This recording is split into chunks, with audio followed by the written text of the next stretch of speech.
This program is rated PG. It contains themes and scenes which may not be suitable for very young audiences. Parental guidance is advised. Be advised that the views and opinions of the hosts and guests do not reflect those of the station.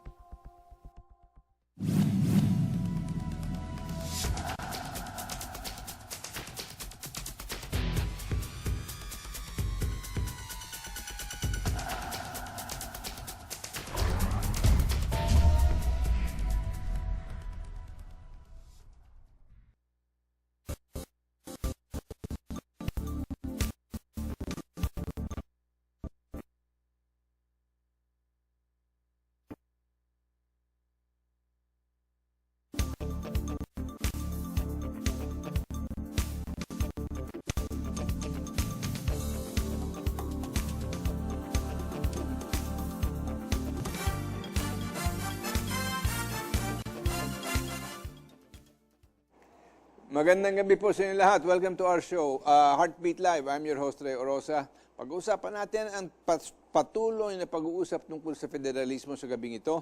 Last week, we had former Senator Nene Pimentel as our guest. Today, we have another person who is also for federal, pero medyo iba ng konti ang kanyang pananaw.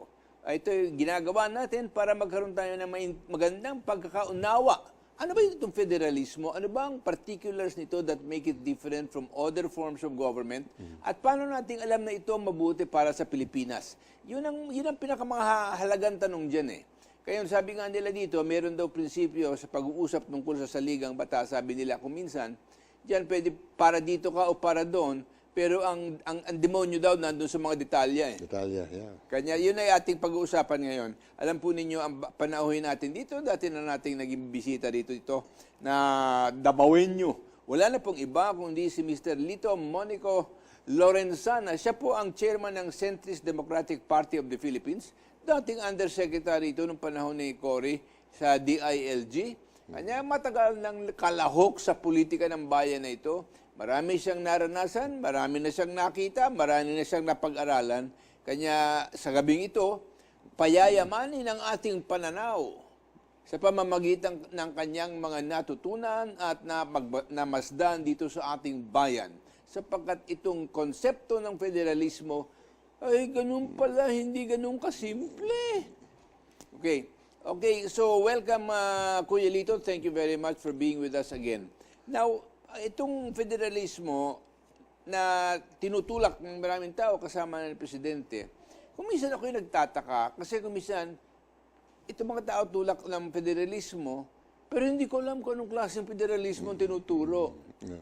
Pagkatapos, ang pangalawa dito, madalas ayaw ng pag-usapan, pero ito napakahalaga.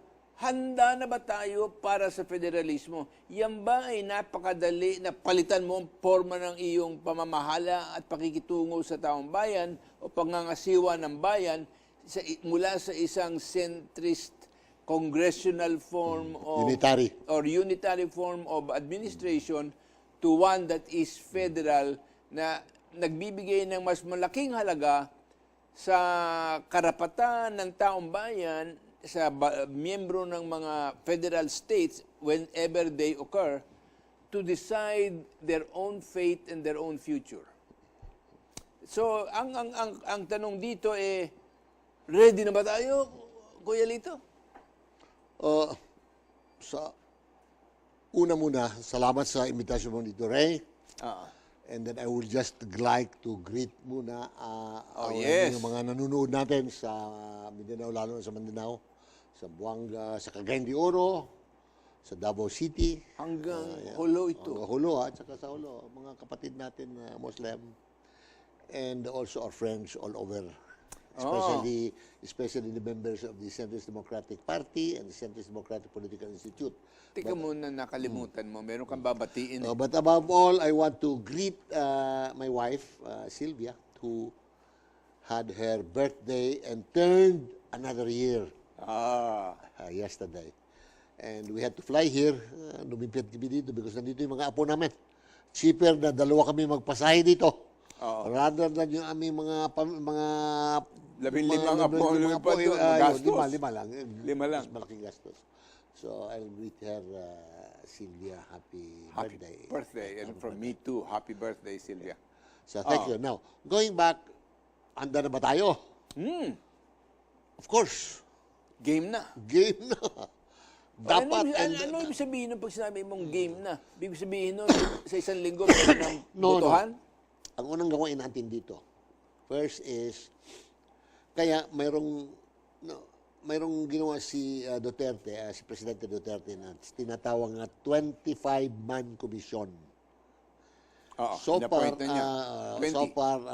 19 ang Or 19 pa lang. 19 lang ang nakuan. May mga 6 pa. Itong 19 na ito, itong 25 na ito, kung mabuo na ito,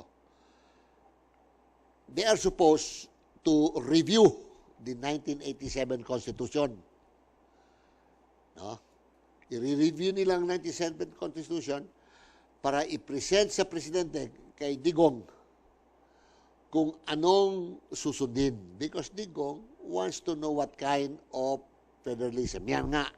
So itong 25 man na ito, sila ngayon ang sa Bisaya pa ilang tukion ganing 1987 Constitution para i-present sa Presidente. Yun na ang magiging posisyon ng Presidente.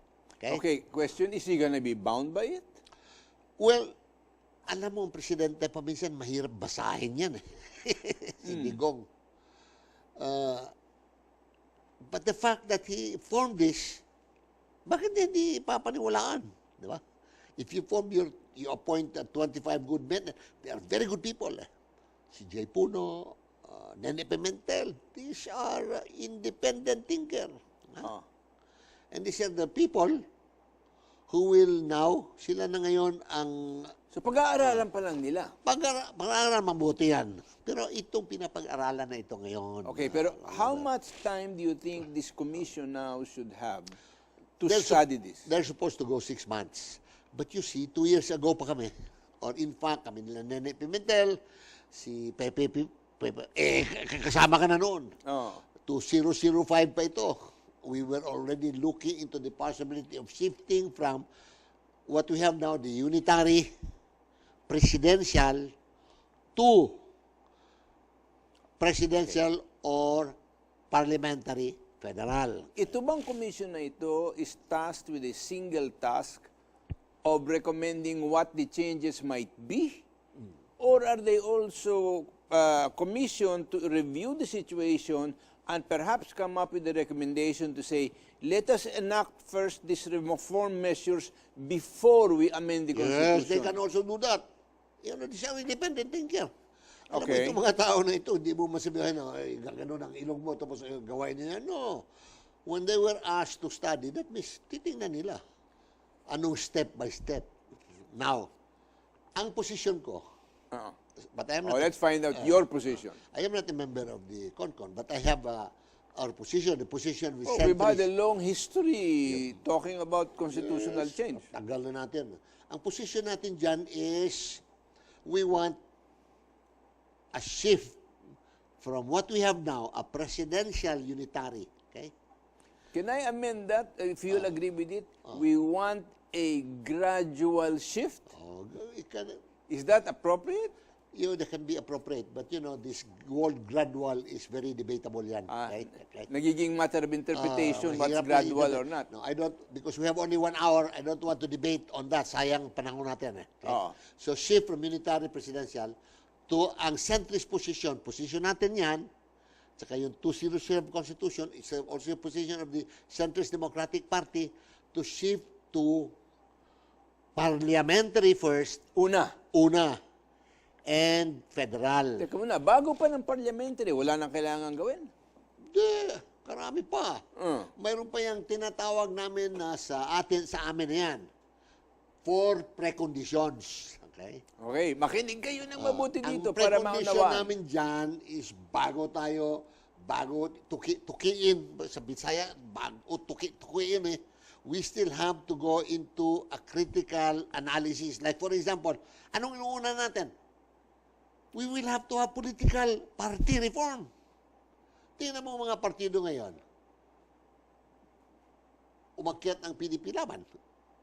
Because ang presidente PDP laban. But before that, it was LP. But before that, it was GMA, Lakas, NUCD. Before that, it was ERAP and FBR. So, we don't have a real political party. We want to reform the political party system. Now, we have already laws nandoon sa Kongreso. Itinabihan ni Pinoy during his time.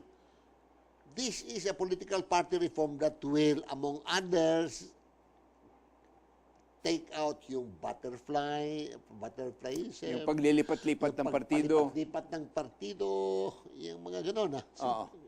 So, Yung lalagyan nila ng mabigat na parusa pag ikay naglipat.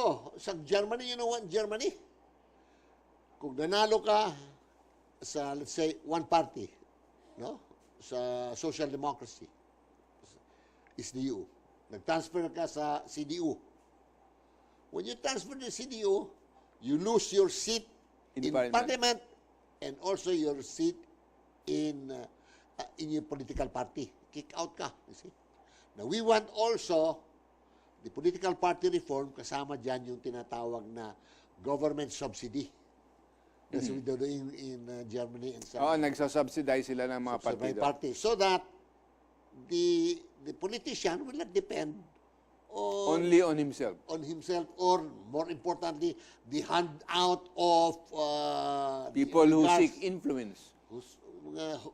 People who want influence on the guy. See, diba? Of course. So that's political party reform.